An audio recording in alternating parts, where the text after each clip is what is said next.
Hey there everybody, this is Caitlin here and welcome to our Community Wednesday video. This is going to be basically, if you haven't seen the new schedule or whatever, it's from the vlog I uploaded previously. Wednesday is going to be like the day where we do kind of community style videos where we do like things like the deck profile challenges. I do things where like I review people's deck profiles that they've sent to me. We do question and answer videos and things like that of that nature. So this week, since we didn't have one last week, this week we're going to have another deck profile challenge, again with the wonderful BizzyDad. If you check his channel down below in the description, obviously, because it's going to be linking in with him.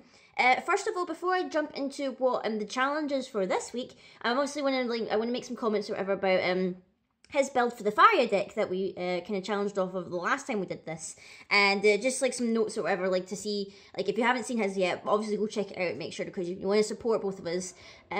Basically, I liked his idea of using Priscia. His idea behind Priscia was actually really nice. I really liked that because obviously it was the Priscia Beast Queen Hiding that he used. I quite like that idea for the deck, and also you obviously using the Divine Beast of Attoractia and like, you know, using the Inheritance to pump it. I also liked his name for the deck profile, he called it Inheritance Tax. I quite like that as well. Tama, I also agree, was probably a good choice for it as well, like to get that draw power in and whatnot. What other things did he have in his deck? I'm trying to think now. Obviously the sideboarding of the was it Gale Force, obviously was a good call. Obviously you want to like at least prepare yourself, so you always have a sideboard option.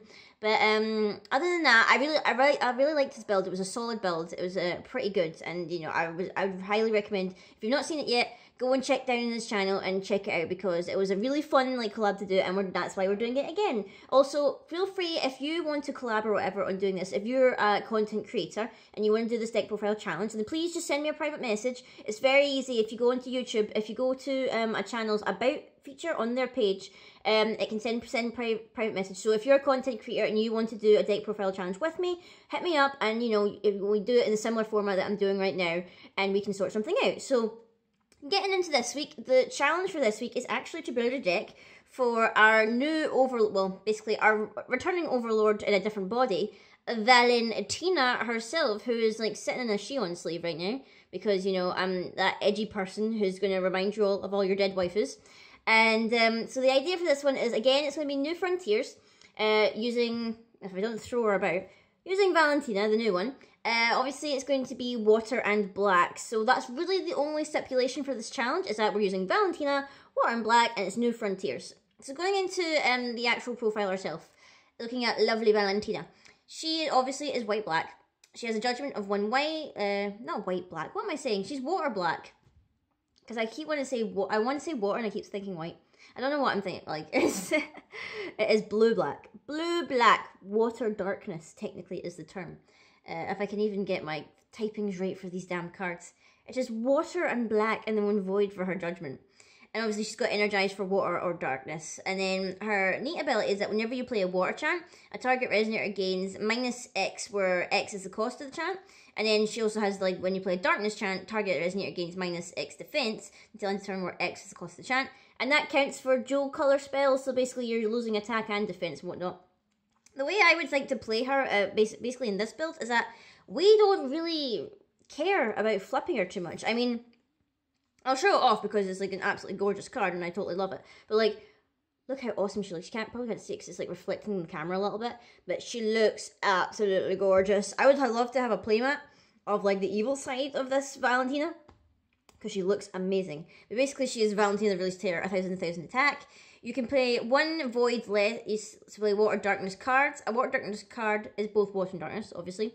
And banish 2 Resonators, choose 1, draw a card, destroy target Resonator. Really, I don't really care for her flip side. I prefer her normal side more, even though I like the artwork of this side a lot more. So basically, if the only reason I would ever flip her is if I felt quite in dire straits or whatever, or I felt like I needed to just like hit in for a big attack. Obviously, I'm not like using the ability to give her swiftness or anything like that, so that wouldn't be like, I feel like for this one, I'm not really looking to flip her, as amazing as she is.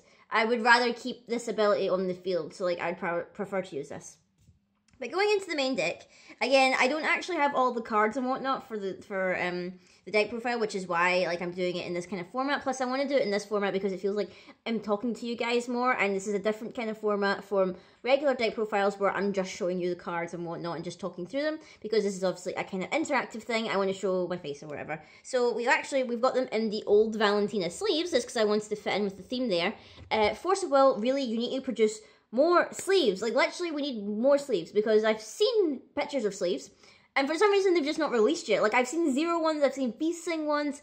I want, like, give me Sylvia sleeves, give me Nyarlathotep sleeves, give me Lumia sleeves, give me...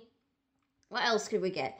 Give me, Millium sleeves. Millium sleeves would be cool. But anyway, going into the deck, we are running 2 copies. Only 2 because I could only find 2. I might sideboard more in, but currently for like the starting off, but we have 2 of Shadow of Lapis, which is 1 cost Resonator of 1 darkness. It's a 200/400, and you can banish this card, put a token copy of target Resonator token you control into your field. So basically, you can banish it and put a fantasy token into the field.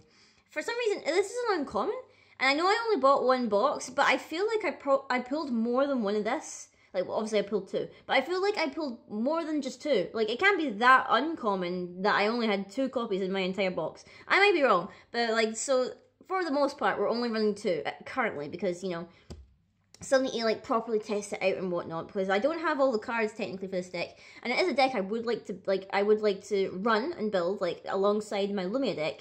So I do want to get the last kind of bits and pieces to make it an actual running deck and not have to proxy everything. But until then, this is what we're doing. Next up, we have 3 of Moojdart's Illusionary Shoulder. I have like 1 foil of it. I prefer to have like a fully blind deck and get everything foil and full art and all that, but I might not be able to do that for Valentina. I've done it for most of Lumia, but like some things still need to get blind out. It's a 1 cost water, which is basically why we're running it. Fantasy, 1 out of 100. You can prevent all damage that would be dealt to this card during your opponent's turn, so you can like block easily and whatnot. And you can pay a water and return this card to its owner's hand, which is pretty nice, whatever. Plus, it's like a cheap water resonator to get out into the field.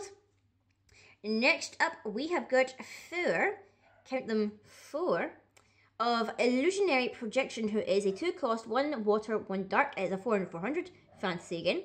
When this card is put into the graveyard from your field, you can put a 400/400 water darkness fantasy resonator token into your field. So basically, you're essentially replacing it, because it's like you're replacing it with a token, which here's like one of the tokens or whatever that I pulled from one of my boxes. It's in an Athena sleeve, mainly because I didn't have another Shion one left over. But yeah, that is what this guy does. So he basically replaces himself, which is very, very nice. Also, I better put these cards, I was about to say I'll put them in reverse order or whatever, so like I can actually look through them again, but never mind. We won't worry about that. Also, my dog's like barking in the background, so I apologize if you can hear him faintly in the distance barking his head off. Next up, we have 3 of Ghost of Attoractia. If you could see that dude there. It's kind of hard to see because it's like the sleeve protector is like reflecting into the camera a little bit, so it's just like, oh my gosh, so much reflection. But it is a 2 cost again. It's 1 water, 1 darkness. It's a 100/300, so a little bit iffy on that. Whenever this card deals damage to your opponent, we draw a card, then your opponent discards a card. I say this is pretty good late game when like you're swinging with like your big hitters and whatnot, like your kind of stronger stuff, things that are getting buffed and everything. And when you're doing that, and then obviously they want to block the things that are hitting for big, so then that when they've like declared all their blockers and they've got nothing left to block with, you can just like chip in with 100 damage with this and be like, cool, you're going to discard a card and I'm going to draw a card, which is quite handy, but it's also why I'm only running it as 3, because I feel like it's maybe not going to do like really good work until late game. Next up, we have 3 of the Illusion Wizard, who is a 3 cost. It is 1 water, 1 dark, and 1 void for 500/500. A little bit like expensive for something that's only 500/500. But when it enters your field, put a 400 water darkness fantasy resonator into your field. So basically, we're getting more of our army from entering. And obviously, the other guy that we use, he gets a token out for when he dies. So they kind of like balance each other and counteract. So we're running 3 of that one. Next up, we're running 2 of Nightmare the Ashen Dream, the weird horsey looking thing, which for a minute, like when I first saw it, I kind of wanted to say that it was like a twisted fairy tale or like a dark fairy tale or like a nightmare, even though Black Beauty is not really technically a fairy tale, it's more just like a novel. But like I was thinking Black Beauty, because remember way back when in Grim Cluster you had like the evil Snow White and you had like the evil Cinderella and all that. I was kind of thinking, oh, maybe they'll do like twisted like fairy tales or whatever, and they'll make Black Beauty, even though Black Beauty is not fairy tale. But never mind, it's Nightmare of the Ashen Dream. It is a 3 cost, 1 water, 1 dark, and 1 void for 200. Again, this may seem a bit bad considering its cost, but when it enters your field, you can return target Resonator to its owner's hand. It controller then discards a card. So basically, we can force our opponent to bring back something to their hand, and then they're getting rid of something, which I believe, because it says discard a card, so I think they get to choose what they discard. In the instance where does it say you yourself choose the card, or they discard at random, they get to choose the card that they have to get rid of. So, you know, that's pretty handy, but it's a rare, and I've only got 2 of it, so basically why we're running it at 2, and also because it's a bit costly for something that's only 200. That's why. Next up, we've got 3 copies of one of my new favourite fairy tales. It's actually Princess of the Dragon Palace, and we're running 3 of her. She's one of the ones that's not actually dual colour. She's 2 dark and 1 void for 700, which I quite like. If a Resonator would be put into a graveyard from your opponent's field, remove it from the game instead. That's the main reason why I like her. Because she's got that awesome ability. Also because she's got like absolutely gorgeous artwork. And she's also got the ability where you can rest her and you can bestow a card named the Black Treasure Box from your hand to target Resonator. I'm not running the Treasure Box in the main deck. It's in the sideboard. Mainly because I don't want to like run too many like say additions and whatnot, because obviously addition and Regalia hate go hand in hand. And even though I believe I'm not running any Regalia in this deck, which is one like a first for me, because normally I'm like Regalia heavy on things. They're like, give it the Demon Sword, give it Excalibur, give it bows and all this, mainly just to fill up space. But in this one, I don't really want to run Regalia or additions, because I'm just like, I want to play it safe, because a lot of people run Regalia hate or whatnot, and addition hate. So the Treasure Box is in the side deck. If I feel the need to like take out some of the low costing stuff or whatnot, I'll maybe slip in the Treasure Box. But it's in the sideboard for now. And this is why I really like her, because like we can make sure that they can't like, you know, bring their stuff back from the graveyard or whatever. Like, you know, we're punishing them basically. We're basically pulling a Dark Alice on them, where like their stuff is getting removed from the game, and that's it. It's this. They don't get to have their stuff back. They're not getting to keep it. And then since it's a dark deck, obviously, we want to like have a little bit of insurance policy. So we've got 2 Melder Last of the Dead, which is obviously the only stealth cards that we're running in this deck. And mainly I'm only running him in this deck because of how good he is. When you can like put him down for 2, he comes in at 1,000, and basically when he enters, target Resonator gains minus 400 for each thing with stealth. So like basically if you get at least one of them out, then it's like 4 and 400.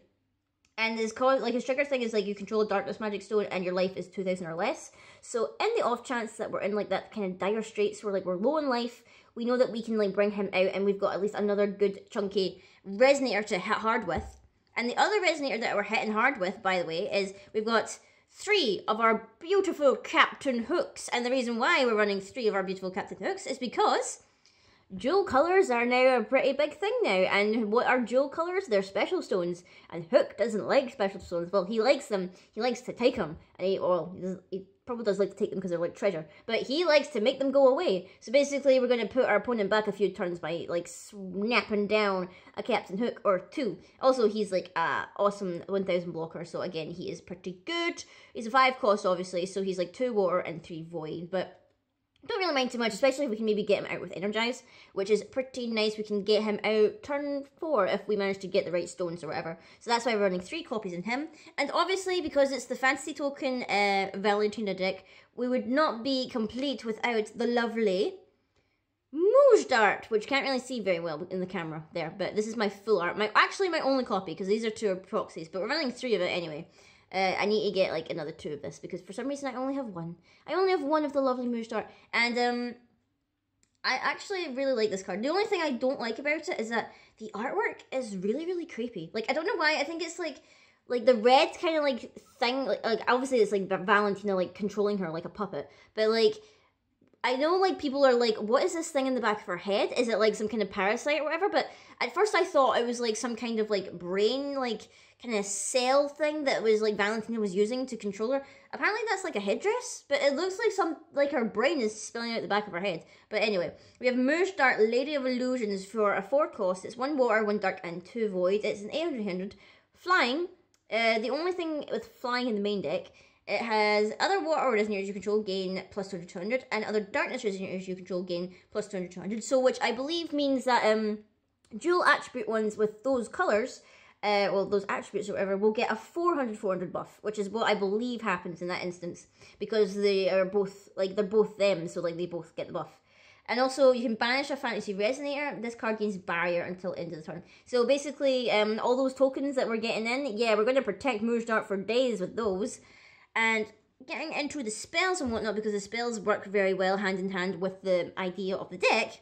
Which, I don't know, did I actually say what I'm calling this deck? I'm calling this deck, what was the name I gave this deck? It was like, Our Gracious Overlord. That's the one I was calling it. It's like, because it was like harkening back to, like, say, Our Gracious Queen. But obviously, because Valentina is like the Overlord and whatnot, like that's her title that she gives herself. Our Gracious Overlord is what I'm calling this deck. So going into the spells, we are running, of course, 4 copies of the beautiful Space-Time Anomaly. You know, that random common dual type color spell that we got in the Moonlit Savior, and everyone's like, why are we getting this random dual type spell or whatever for water and darkness? Who's going to run that? Oh wait, we're going to have a set that's focused all about dual attributes. Ain't that grand? So basically, Space-Time Anomaly, it's a water and a dark.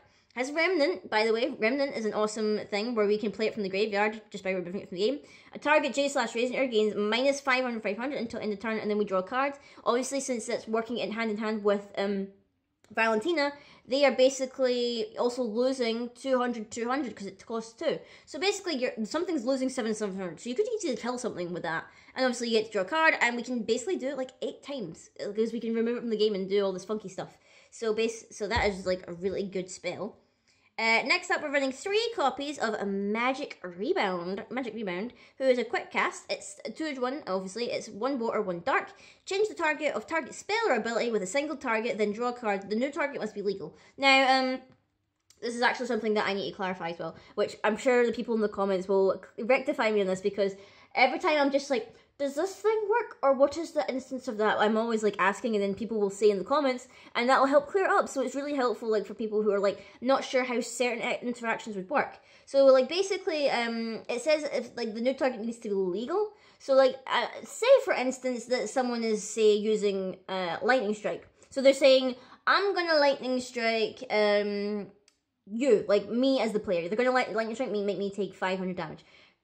In the instance of that, if I, say, played the Magic Rebound, would I then be able to redirect the Lightning Strike to my opponent or an opponent's Resonator, or would that not be legal? Would that mean that I would have to target one of my Resonators, because technically they're targeting me? So then, surely the logical step was that, well, I'm retargeting it, but because you're obviously playing it against me, I can't say, oh, it's going to hit you in the face. I believe that's how that works, because it says the target needs to be legal, and I'm assuming you can't just say, oh, well, the lightning strike is going to hit you now, even though you're the one who cast it, which, you know, I feel like that's the way it works. Like, I might actually be wrong. Please tell me, like in the description below, in the comments below, if, like, you know the actual proper interaction with this, but it is a pretty cool spell, so that's why I'm running it, but obviously I want clarification as to what actually, means as the target must be legal. So, like, say they, what's another one? Say they use Glorious? Like, say if they, like, used Glorious, would that mean that I basically couldn't pick a new target or whatever, because their ability says it has to be something that dealt damage? So would that mean I wouldn't be able to pick a legal target, because, say, if I attack with one thing and they summon Glorious, could I not do anything or whatever? Like, that's the thing I'm wanting to find out. But it's still an awesome spell. Anyway, so that's why I'm running it. And then next up, we're running 3 copies of Black Moonbeam.